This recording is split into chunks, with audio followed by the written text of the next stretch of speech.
Hello there. Welcome back to the Sky Guys. It took a little of a break. We are back now. We have some big news to cover here. One of your hosts, Mike Phillips. The guy who does the narration, Pete Consor, is on vacation. He's going to be out for the next podcast as well. With me here today, though, is the leader of our rebellion, Nick Fraietta, is here. Nick, how are you? Doing great. Very excited for this. As you all know, this is my top show or top project on my list, and I can't wait. Yeah, there is some big news surrounding Andor. It came out last week. We are catching up on it here. We said on the last box do Lego Star Wars. Do not worry that it's coming in your feeds next week. But Nick, with the news, I feel like this took more precedence of the Lego Star Wars. I'm sorry. What about the Lego Star Wars? It's You gonna, said this news took over the Lego Star Wars? yeah, it bumped Lego Star Wars back a week. Yeah. Like it can wait. Correct me if I'm wrong in comments on YouTube or reaching out via the Instagram DMs, but if anyone was upset that they didn't get the Lego episode soon enough, please let us know, and we will reassess our priorities. Yeah, we will try reassessing that priority, but we feel like the live action stuff should take precedence here. And if you want to hear all of our coverage of that stuff on the podcast, you'll subscribe. Apple Podcasts, Google Play, TuneIn, Stitcher, Spotify, Amazon, all the usual suspects. Simply search for the Sky Guys on your favorite podcast platform. We find episodes there. And if Pete was here, Nick, he would say, "What are you guys doing? Make sure you subscribe. You got to check this out." Yeah, you would say, "What are you doing? If you're not subscribed yet, what are you doing?" That's what Pete would always say. He's not here, so I said it. And you could also subscribe, besides the podcast, to the Instagram, which is at Sky Guys Podcast. And once the off season comes to an end, that'll be a great source of news and memes, and you can even see some of our episode clips in there. Absolutely here. And I also will point out you can check out the YouTube page, Mike Phillips on YouTube. Video version of the podcast will be on there. I have some graphics in there. Nothing like props. I don't have any Andor props yet, Nick. I'm going to work on that. We'll get there. We'll absolutely get there. And we will start here with the news. It's basically a news podcast here. So there's the big news of the week, Nick. We have a little bit of delay for Andor. Yeah. So the news we got was a delay. We got that in the middle of the trailer, I guess. That's the first time anyone had heard of it. Originally was supposed to debut on Wednesday, August 31st, and we are now getting it on Wednesday, September 21st, and we're getting a 3-episode premiere. Now, this, I'm not going to lie to you, Mike, this has gotten me extremely worried. In what respect? For 2 reasons. Reason number 1, I think that this show was delayed because they want to put multiple episodes out at the same time, because they do not feel strongly enough about the first 2 episodes and feel they need 3 to grasp an audience to get sucked into the show. That scares me. We don't know, obviously. We'll find out when we see the episode. That could easily be false, but I'm afraid that that's the case. And the second reason I am terrified is Star Wars seems to be running away from other shows. She-Hulk is debuting when? Like right around then, a week before that, maybe? It's debuting August 18th.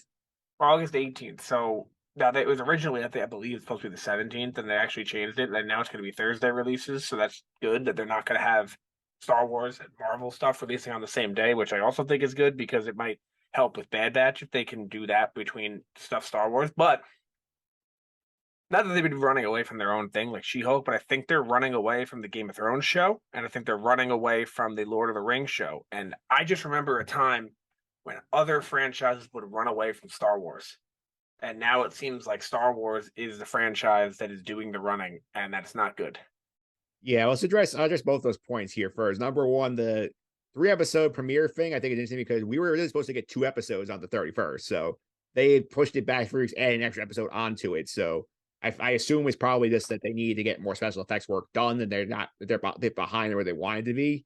So that one's not concerned about. The second point, though, I think is fascinating you brought up here, because this is something that we saw when they bumped Obi-Wan back 2 days, went head to head to Stranger Things, and got slaughtered in the streaming rating. So you wonder maybe if they saw that and said, this is not as good a show, as hyped a show as Obi-Wan is. Maybe we should be more strategic when we launch it. I think that's true, and I think it's just sad. It's not their fault. I mean, it is their fault, but it's not. I do blame them, but what I'm trying to say is, like, Andor is not going to compare to a Lord of the Rings show or a Game of Thrones show. Now, I don't know how many people are still on board with Game of Thrones. I know you did not watch, Mike, but the show basically went season one. Let me get that this camera. Season 1, 2, 3, 4, 5, 6, 7, 8. It just kept getting worse as the show went on. So by the end, people were probably not on board with the show anymore. Or a lot of people, especially with the last season being a dumpster fire. But I still believe that they're running away from these shows, and that's really just not Star Wars. It's like, what happened? Remember, like 2004, 2002, 2005, 2015, like when the movies were coming out, nothing would dare release the same time as Star Wars. And then they tried miraculously, one of the dumbest things I've ever seen, going head to head with Infinity War.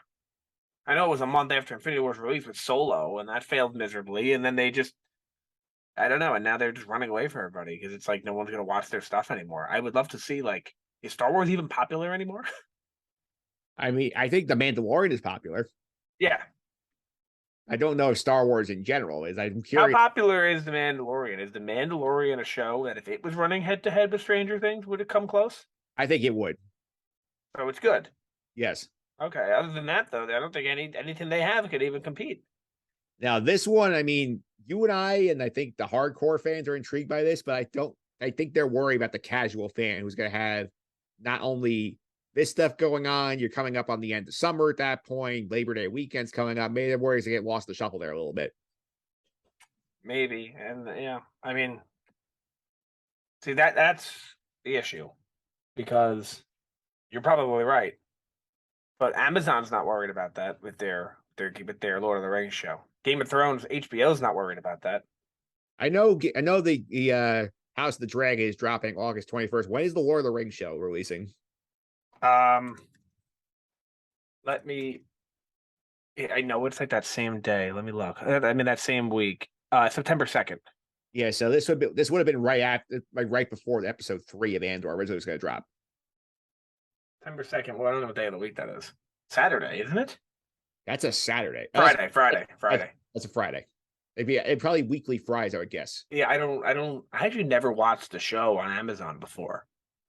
Like a Prime Video show, like as they released it. They're not are they a season release show? Or are they It depends on the show, I feel like. I don't think this show is. I think this show is episodic, like weekly episodic. Yeah, because I know like they have that show, like the spin-off of like basically a League of Their Own. They have a show coming up. They're dropping all 8 episodes, I think, on August 12th. But Okay, so it depends on the show for them. And House of the Dragon is the same way as The Ring. I believe it's called The Rings of Power. Yeah.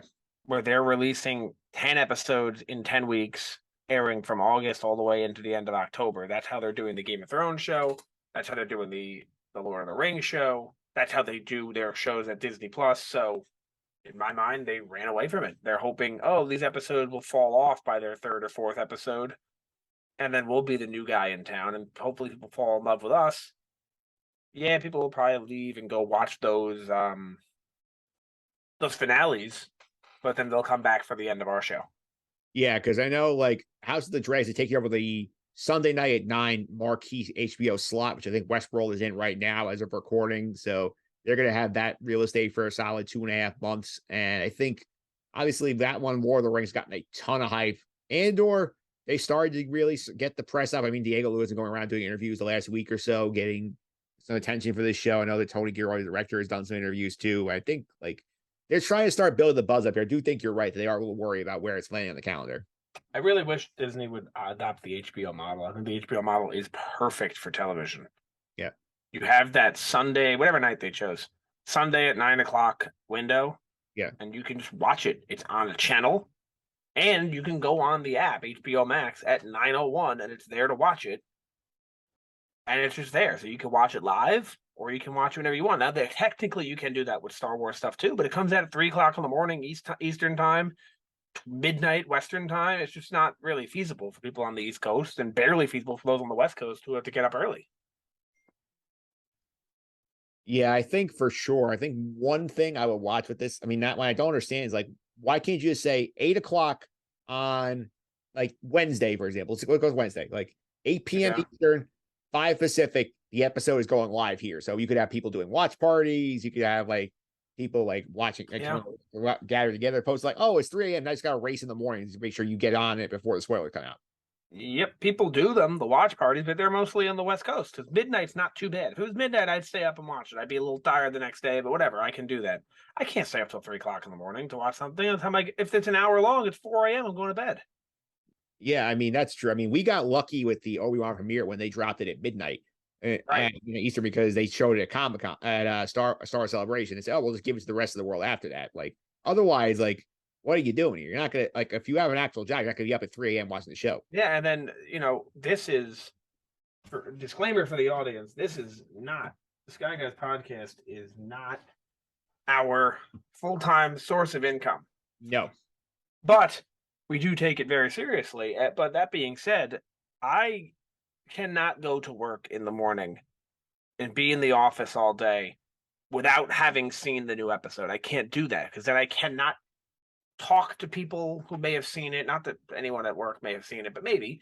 I can't go on social media. I can't do anything until I watch it because it's going to be spoiled for me.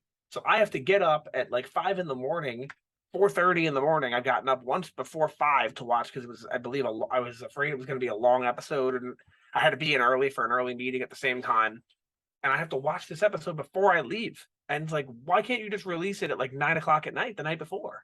I feel for you on the premiere. That's gonna be 3 of them on Andor. Yeah, that's right. I probably have to take a day off. I think I do. Yeah, because that's 3 episodes. We don't know yet what the life these are. Because like if they are like you have like a 45 to 52 in there, that's like a very big commitment. If you're I also have one more concern that these episodes are going to be short. We don't know anything about the length of them. All I know is, if you remember back, I said this a couple of podcasts ago that we knew the total amount of script. Yeah. And if you translate that into minutes, which is just an average, it's not realistic. The show comes to be, I want to say, the average was like it ends up being between 40 and 45 minutes per episode on average, which is pretty nice. But they can easily have some 28s in there. If you offset that with an hour episode, you have some 28s in there. Yeah, maybe they're short. Yeah, because I mean, I know with She-Hulk on the Marvel side that they're basically doing like 9 30-minute episodes. That's really the model they have for that. So you wonder maybe this is longer season. The episode's not going to be as long as like maybe a Book of Boba Fett is at times or a Mando. Yeah, I just know that the script calls for it to be about 45 minutes per episode, based on how many total pages they have. Yeah, absolutely. And we kind of beaten the whole delay to death. And I think the other thing is we got a brand new trailer with the delay. I think it was a very interesting trailer. Absolutely. But real quick before we get into that, you have written on the notes here, and I just want to touch on it before we move on to the trailer, is that we're going to speculate on whether or not the Bad Batch gets delayed. I don't think it's going to. I think they were going to run concurrently anyway. I don't think they're going to delay it. But I really hope they move it to another day. That'd be great. Imagine having 2 things of Star Wars per week on different days. Because if it's on the same day, I'm going to watch it, sure, but it's always going to be the show I watch second where I'm not paying attention. Yeah, absolutely. I mean, that's something I think I'm worried about that. I think we have not gotten anything on this show since the first trailer came out at Celebration here.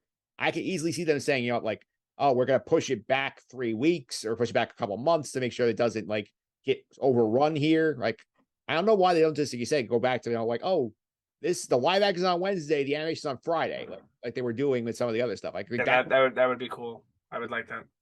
I would like to see that. I think I'm almost certain the delay is coming. But we'll see. We'll see. Probably the next time we were back with Pete, we'll have a better sense of when the show's actually coming. Yeah, but for now, we got that juicy Andor trailer. Yeah, we got a huge trailer here. We got a lot of interesting locations. We got some new stuff with Cassie, and we got to see some stuff that Mon Mothma is up to. What was your big takeaway from the trailer? The biggest takeaway from the trailer is that this is literally exactly what I want in a Star Wars show. Every single thing in the trailer seems like it's exactly what I've been asking for, and I literally cannot wait. I'm so excited about this. I mean, we also got the return in the trailer. We heard rumors about this online. Saw Gerrera is back for this show. Yeah, looking good too. Yeah, Forrest Whitaker back in the suit. We see that he basically talked about forming the rebellion, getting ready for war. we get Mrs. Angry Saw, like we've seen throughout the last couple appearances he's in. And you also get his guy, his friend. Yeah. I don't know his name. Oh man, I knew his name. He's his friend is actually um he's in Rogue One, obviously. And then he's also in, just a little known fact, his name is Benthic. Yeah. Benthic is his name. His friend is he's in Rogue One, and he's also in Solo, which a lot of people don't know. Yeah. As part of the cloud riders with Enfys Nest, which I really wish they would do more on that. Those such a great character and a great idea. Like just the beginning of the rebellion, and they just never said anything else about it. But and he's going to be in Andor also. He's in one shot of the trailer, so that's cool. Yeah, we also get a little bit of young Andor, looks like, in the trailer. Like basically, we know the stories to kick off with like basically the Empire destroying his planet, and we see a big story going over far his planet. We're assuming that this could be the moment really sets Andor off on his path as a young kid. Yeah, and you can see that Star Destroyer in the trailer, just hovering over the planet. It reminds me so much of Rogue One when they're hovering over Jeddah City. Yeah, and I mean, how many people from Rogue One involved in this were involved in that? I mean, pretty much everyone, right? Yeah, I would assume. That's what they say. Like they say the same from the people who brought you Rogue One, right? Yeah, yeah, that's for sure. And we also get like a bit of the Imperial Senate. We see the Senate floor for the first time since episode 3. And I can't wait for that. You can see on the bottom, if you look closely, on the floor underneath the middle is the Imperial logo, which was not there in the prequel movies. But that's my most exciting thing about this is we're gonna really get an in-depth look at the senators, and you get a lot of that with Mon Mothma and some of the other senators. Yep. That you get in this trailer, where like no one really knows who to trust. People know what the other one's up to. They don't know if they're gonna. No one's gonna spill the beans, but at the same time, they kind of want to. It's a really interesting dynamic. It looks really cool how they're like. It's just like they know everyone. It's just you're gonna see the dark side of these of this Senate and the rebels. That's right. Yeah, because I feel like there's a lot of like, oh, like I know what you know, and they're sort of like everybody's like trying to like size out when they go on the dance floor, when to make their move, and who they should dance with. There's a lot of that going on. Mm-hmm. And that just honestly, I heard this in a YouTube video when I was looking at the trailer reaction. But if this show had no Cassian in it at all, it was just a show called Mon Mothma, and it was about the Imperial senators and the forming of the rebellion, I would still love it. Well, now, obviously, I want the Andor stuff also, but that would be a fantastic show just on that. Imagine it's like Star Wars: Birth of the Rebellion. Yeah. Be funny here. I also thought it was clever that like we see a couple different Imperial officers. I think one's played by Stellan Skarsgård in the show. Like he's a big get for the show, and like I like they all have the white uniform that we see that Krennic has in Rogue One. Yep, and I just found it weird. Did you think it was weird that they were drinking coffee? Oh, long day. You need to fuel the morning Joe to pick you up. It's just weird because it's one of those things that it makes sense in real life, but we've never seen that in Star Wars. There's never been coffee in Star Wars before, to my knowledge. Yeah. And it's just strange. Like, even in the original trilogy, no one ever slept. No one ate. There were no houses. Like, where did Han Solo live? Where was Darth? Well, now we know where Vader's house was. It was on Mustafar, but we didn't know that. I always thought of that as a kid. Yeah. The only time there was ever going to be food, Han Solo started shooting Darth Vader. He made him a nice meal. Yeah. I mean, it sounds like a 24 complaint where you say, oh, Jack Bauer doesn't eat, sleep, or go to the bathroom. Yeah. That's what I used to think as a kid all the time when I would watch is like, where do they sleep? Where do they eat? Is it supposed to be over one day? Is that why they're not eating or sleeping? Which I actually think it was. Yeah. It might have been. And we also do get like a little bit of voiceover from Andor, where played by Diego Luna. It's like, oh, like it's so easy to infiltrate Imperial ships. Remember, like he's a spy, basically, we pick up with him in Rogue One. He's like deep in his cover at that point here. So we make a little espionage here with him basically kind of like doing dirty work to try and infiltrate the Empire. Well, if you think about it, if you're a spy, what does that mean? You're collecting. Well, yes, but I mean, like if you're a spy, it means you are part of the bad guys in a way. Yes. So Cassian is quote unquote a member of the Empire. Yeah. You know, I mean, well, they all are at this point because even the senators who are rebellion senators are even like Mon Mothma is a part of the Empire, which is just interesting because you're going to see Cassian. You know, you have to earn their trust, so you got to be part of them in order to spy on them. Yeah, I also point out here that we're gonna definitely in a couple of weeks we're going to rewatch Rogue One, and so because that's gonna be the one Andor cut. That's the only thing he's in. People, a lot of points out here. People forget here. This is not like the most like blue collar like up and up guy here. I mean, when we first see him in Rogue One, he's killing his own informants to basically maintain his cover. Yep, absolutely. It's one of those people who will do anything For the job. for the job, for the failure, for you will, for the demise of the Empire. He says in the movie Rogue One, I believe Jin. He says, I've been in this fight since I was 6 years old, meaning he's hated in the movie, I'm led to believe he's at least 25, no more than 30. I would say he's in his late 20s. So that's at least 20 to 25 years of him fighting the Empire. So that's, very interesting things because we're going to be see. So here we go. He's 26 in Rogue One. So I was correct in my assumption, higher than 25, less than 30. So first 20 years, he's fighting the Empire. So that is awesome. Yeah. But so assuming that's what we get, we see the formation of that moment when he's a kid, sees his planet blown up. We do see some clone troopers in live action in that shot. That's what I was gonna say. Is if you think about it, so it might be confusing to some. Mike, you'll understand this easily. Think about what's wrong with this picture. In the year 0 BBY, he's 26 years old. He says, I've been fighting the Empire for 20 years. What's wrong with that picture? It's only 19 years. It's only been 19 years, meaning he was fighting the Republic, meaning he was a separatist. Which is why you see the clone troopers. Yeah. Maybe something they clarify in the show. But I don't think it's a whole. I think it's awesome. Yeah. I think it shows that he's not just against the Empire. He was also against the Republic. Yes. And who's to say that just because you were against the Republic in the prequel era means you're a bad guy now? It's a fair point. That doesn't mean that. You could be against the Republic and the Empire. Yeah. I also remember when they said that Mon Mothma was going to be in the show too. I'm like, okay, like she's around. She's a character that we've seen in a couple of different things. She's in Rebels a little bit. She's famously episode 6. She's a little bit episode 3, not saying much, but here we actually can see her doing some work. I did think she had a fun line in the trailer with, okay, let's talk to another senator and they're talking about, oh, like, have you heard what's going on with so-and-so? And she's like, that's fine. If they're worried about them, they're not going to see what I'm doing. I thought that was very clever. Yep, and that's what I'm most excited about in the show is how you're going to see like the Empire and these people turning against each other and people turning on the Empire and seeing how the Empire reacts to that. We've kind of heard about that where you can't speak against the Empire, you get in trouble. We've never really seen that much except for the stormtroopers beating up random citizens. What about the senators who turn on the Empire? How are they handled?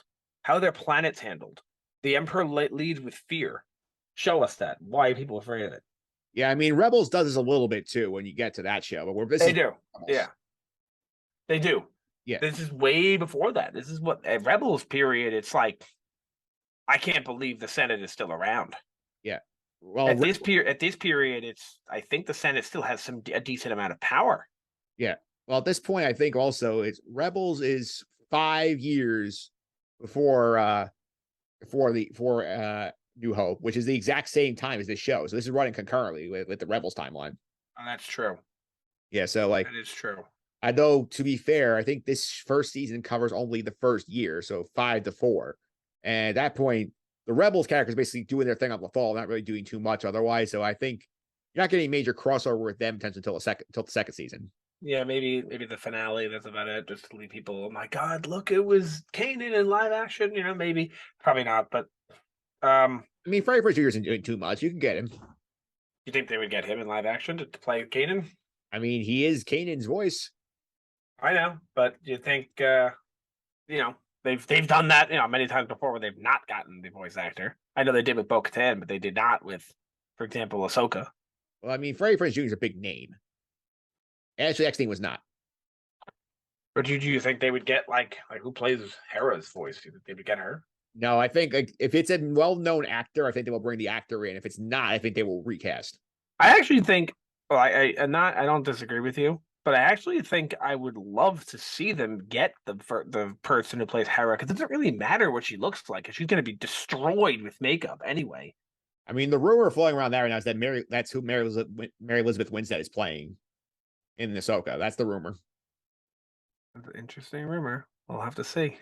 Yeah, we'll probably get more on that. I'm also curious. We also keep an eye out because I'm sure with D23 coming up in early September, I'm sure we'll get some more news on Andor there as well as some of the other properties. Yes. Yeah. Yeah. Anything else in the trailer that really got your attention? In the trailer, Saw. You mentioned Saw. No, just can't wait. Yeah. Also, one other piece of news I want to point out. This has also been the story. I feel like it's also making around besides the trailer and the delay is that there have been a lot of stuff from Tony Gilroy talking about how like, oh, we didn't use the volume on this show. Actually, on location, people are unfamiliar. The volume is that big like circular screen that they were basically transplanting backgrounds onto. That Mandalorian they invented for the Mandalorian ILM. They used it for Boba Fett. They used it for Obi-Wan. This show did not use that technology. They said they went on location. They built sets. They did a lot of practical effects and stuff like that. So this is more of a traditional show than what some of the recent Star Wars projects have been. So I have a question for you. How do you feel about that? I like that. I feel like this show, with all the places it's going to, I feel like it's limited by what you can do with the volume. I feel like being out on locations and going to these different places, I think does make a lot more sense. So I think so too, but I'll be honest with you, I didn't even know what volume was until I heard this. So in my mind, it's like, oh, I didn't even know. So it makes no difference to me. If anything, it'll make it more like the prequels. I know people don't know this, but the prequels had more practical effects than any trilogy. So it would be more like the prequels, which would be a good thing for me. Yeah, two pieces of Disney Plus material I recommend people who are curious about this stuff is number one, the Disney Gallery on the Mandalorian season 1 when they talk about the volume, where I think they spent a whole episode talking about like how they was created and how they put effects on it. That's very interesting. And number two is the docuseries Light and Magic about ILM, That's the new one. The new one, the special effects house. Like they do get into the effects of all the Star Wars movies, some other stuff they work on like Jurassic Park and Terminator. Like they get into some of that stuff there too. So this is, I think, the last episode in particular focused a lot on the prequels and the volume stuff. It's exciting. It's exciting because you're right. It does lead It gives a to different more. Yeah, it gives us some more it realism. gives more opportunity. You Yeah, know. yeah. Because I feel like there's a point where like all these volume shows like sort of look the same in some aspects in terms of the effects and whatnot. Because I mean, especially like on Boba and you're on Tatooine for the whole time, like it's all started to look the same. And there's a little bit of that with Obi-Wan as well. I feel like being able to actually be on these locations is a lot different than just project them on like a 360-degree screens and Yeah, build a set. absolutely. Yeah. I mean, there are points where it's great. I mean, they showed like a spot in the ILM documentary where they had a set built for Mando where the thing looked so good where they were inside a factory or something like that. And the execs walked in and said, I didn't know you were building a set, and they shut the screens off. It was really just a desk and like a couple of crates. So it is exciting. It just opens up opportunity, and that's really what it comes down to.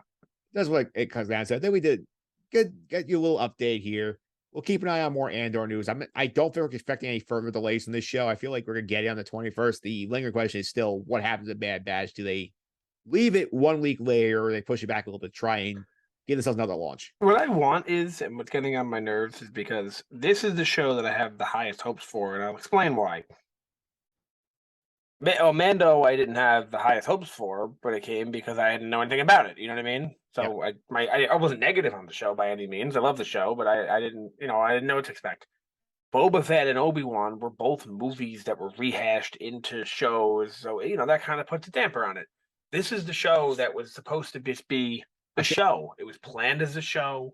It's going to execute as a show. And what's getting me frustrated is like the delay. It's just like, just for once, one time, can Lucasfilm just deliver?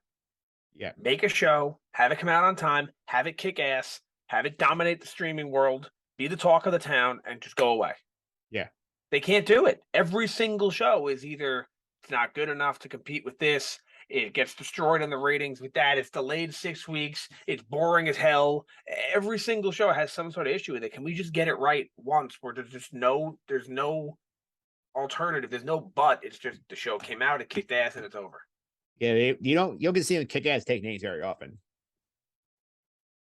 No, and I'm not saying I hate the Disney Plus shows. I am so happy that they have done this with the Disney Plus show. I mean, how much content we're getting, and I think the content has all been pretty good. I'm not the biggest fan of all of it. Like Boba Fett, we've talked about overall. I think the show was kind of meh, but it wasn't bad. Obi-Wan, the show, I think was good, almost very good. It wasn't fantastic. Mando has been pretty much fantastic, especially season 2. Season 1 was okay, pretty good, but I don't dislike the content at all. But it's just like it's just like for once, just no buts. Yeah, just deliver it as promised. Yeah. Yeah, and I think it's going to be a big challenge. It's going to be a challenging for us in terms of like it does also extend the calendar a little bit because I think with the delay here, I mean now you're dropping the finale the day before Thanksgiving, which is also going to be very interesting timing for that. Well, it makes no difference to me. I'm not no vacations or anything like that for me. So recording wise, I'll be fine. But just annoying. It's just annoying because I know they were going to do 2 originally, but why can't they just have a show that's once a week and just come out in 5 weeks, whatever it is? Not how many weeks? Is 12 episodes? Yeah, it's 12. 6, 7, 8, 9, 10. Yeah, they could have went right to the week before Thanksgiving. If they did 1 a week, they were going to do 2 a week, right? Or now they're doing it that way, so it's going to end up being only 1 week later. And my assumption is they had to delay the show for whatever reason, or they're running away from something.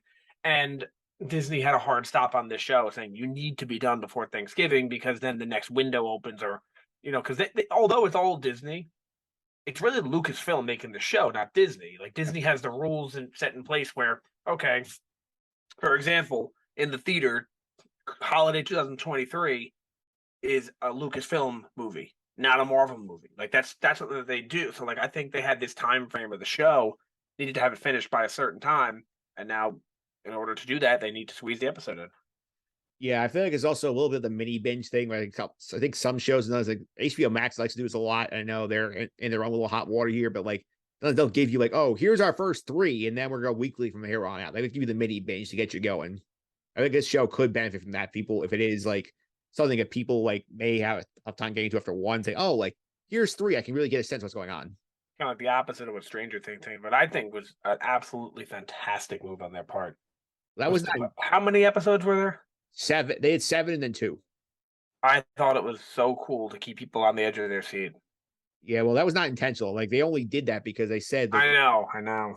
They said because the effects on the last 2 were not right. We don't think we'll wait even longer. So I thought it was so cool though to have people watch those episodes and then be like, "Oh my god, the finale!" Like you lead up to that finale and then you make people wait. People are discussing it for how long was it? Maybe 3 to 4 weeks. About 5 weeks, enough to get another billing cycle in for Netflix and quarterly subscribers, which did not work.